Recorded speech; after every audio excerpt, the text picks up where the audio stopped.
Hello YouTube, Sam here from youtube.com/onlivegamer for the new Boston, and in this tutorial we're going to be taking a closer look at arrays and what you can do with arrays.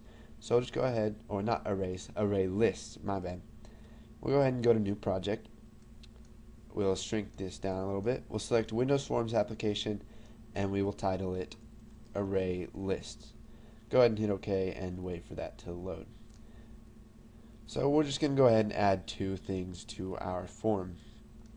We will add a button and a list box. Now the list box, we're just going to use that to print out the items in our array. So in this tutorial we're going to be focusing more on the code and not the form. So shrink that down and we'll set some names for this, and then we'll be done with the form. So we'll go ahead and set the name of listbox1 to list array list, and we'll set the name for button1 to button list items, and we will set the text to display array list. Okay, so now we'll go ahead and view the code for display array list. And so we created an event that will run whenever button list items is clicked. So let's come up here and we will create an array list. So let's go ahead and type private, and now we're going to have to set a name for our array list. So we'll just call it my array list as, and then we'll use the new keyword to create an object of array list. So now that we have an array list, let's go ahead and add something to it. So we can do this by using the add sub. So we'll just type my array list dot add. Then we'll go ahead and add an integer 10. Now let's go ahead and cut that, and we'll double click on form 1.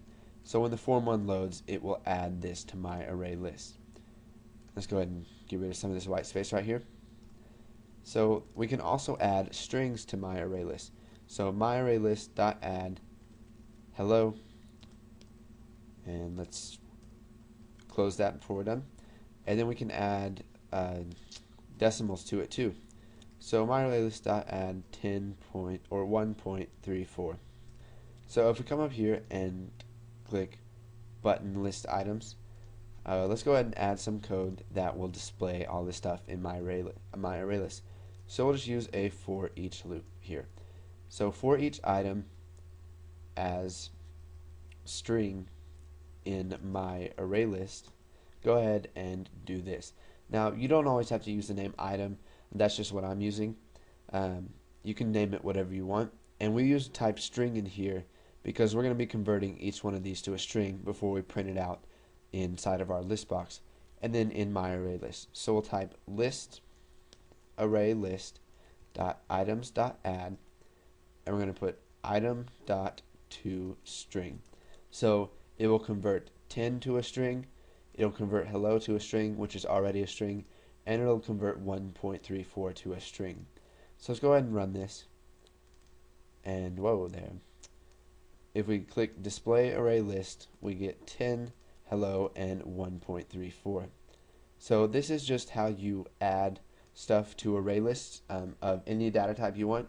You could even do it of objects of classes, structures, enumerations, whatever you want you can add to your array list, and it has no bounds. Now you can set bounds, and we're going to be learning about that in the next tutorial. So practice a little bit with array lists, and once you've got those down, go ahead and move on to the next tutorial, and we're going to be learning more about what you can do with array lists. So thanks for watching, guys, and stay tuned for the next tutorial.